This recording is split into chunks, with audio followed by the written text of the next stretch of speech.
Welcome back. Season 2. This is your beer review number 2. Thank you for stopping by.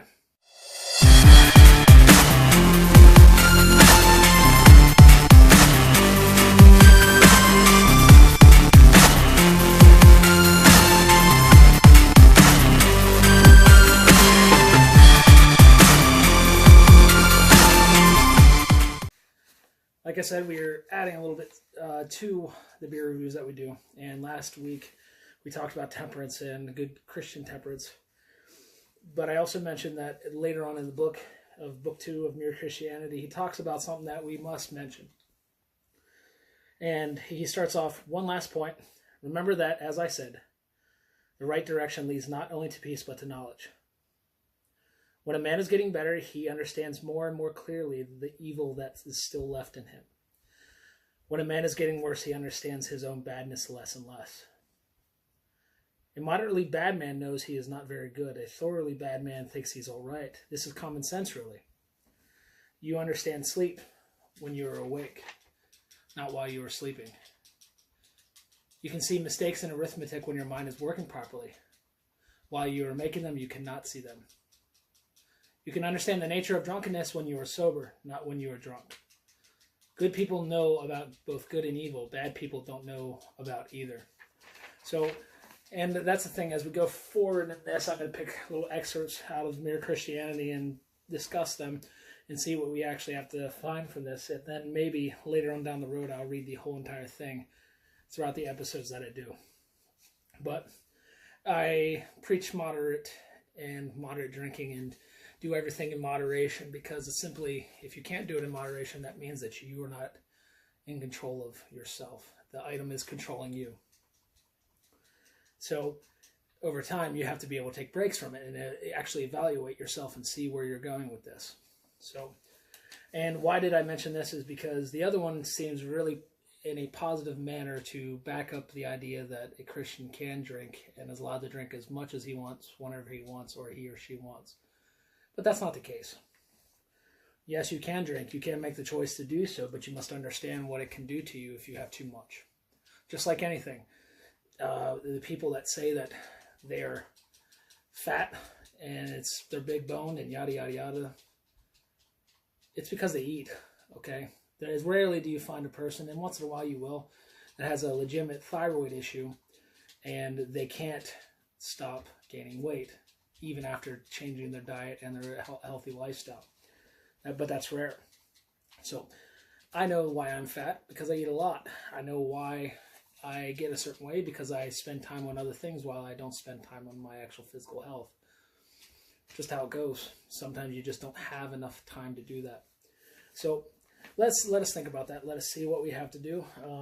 Recently I released a challenge on Facebook, and also released it with a video that I just released, the first one of this one, with a comment challenge. And a friend of mine decided to troll me and do all 200 comments for the first 2 challenges. So I'm going to keep this open until 90 hours from the actual challenge release. If you guys hit 1,000 comments, I will do all 3. 100 comments, I'll get a pie in my face for my kids, probably lemon meringue to honor the person who trolled me in the first 2 challenges.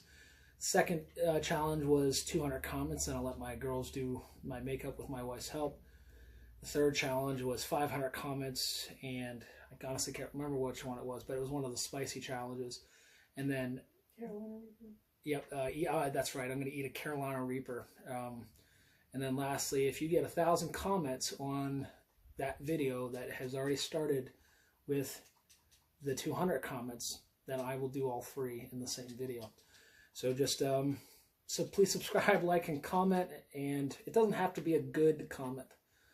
So you can give me constructive criticism. I already know that some of you that have watched this in the past don't like my volume on things because I don't have a lapel mic or a microphone that picks me up. That's the next investment that I'll get once I can afford it. But today, we go back to our series, 4-part series from Troeg Brewing Company. This is their spring anthology, and today it is the Hopback Amber Ale. It's a 6% ABV, and IBU is 55. Hops, they use Cascade, Willamette, Nugget, and Crystal. It recommends freshest by May 22nd, so next month. The color is amber. It's a 12-ounce bottle. As always, we put our government warning on here. We put our recycling information.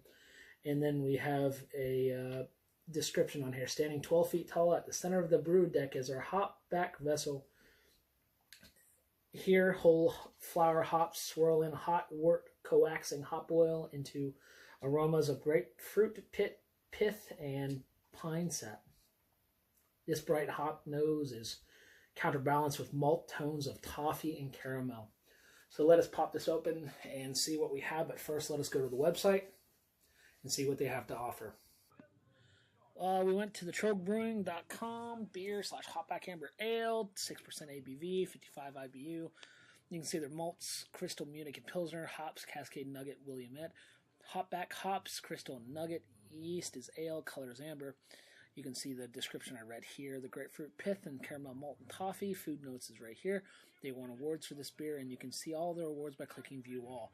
You can also see their independent craft brewers, a certified logo there, social media, and you can also sign up for the newsletter here. Go to the website, check out what they have, and I appreciate you guys. Welcome back. We came back from the website. As always, we saw the website in the previous video of this first video of this season. And let me know what you think about the title, A Dude with a Brew. I think it's clever. I think it's going to catch, and I think that it will catch on the way it should.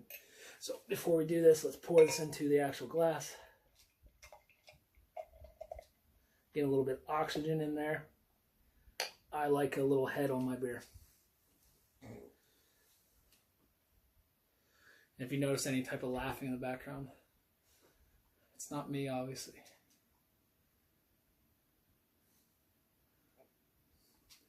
Got a little bit of seasoning in this from the actual dishwasher. That's not bad, though. I've had worse, but you can see that beautiful amber color. Carbonation is pretty good. The head looks very decent.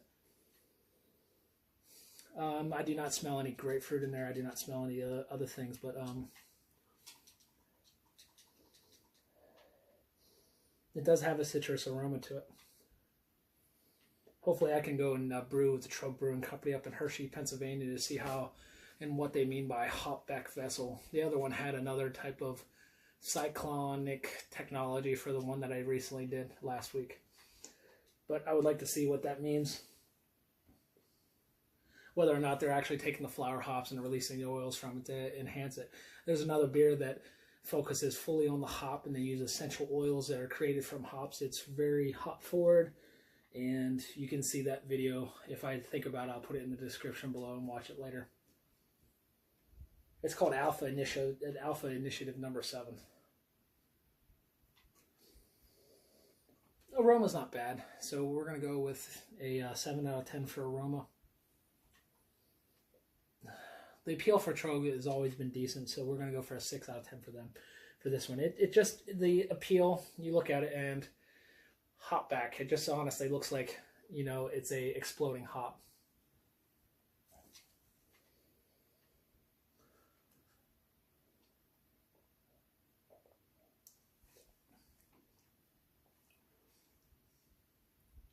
Has a decent flavor.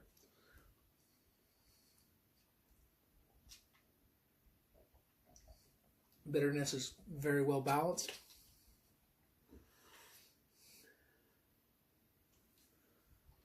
Other than that, I can't really complain about this beer. Because of the flavor, I'm going to do the appeal. The appeal has jumped out to me a little bit more. Instead of 6 out of 10, we're going to go to 7. So far, we have 14 out of 20.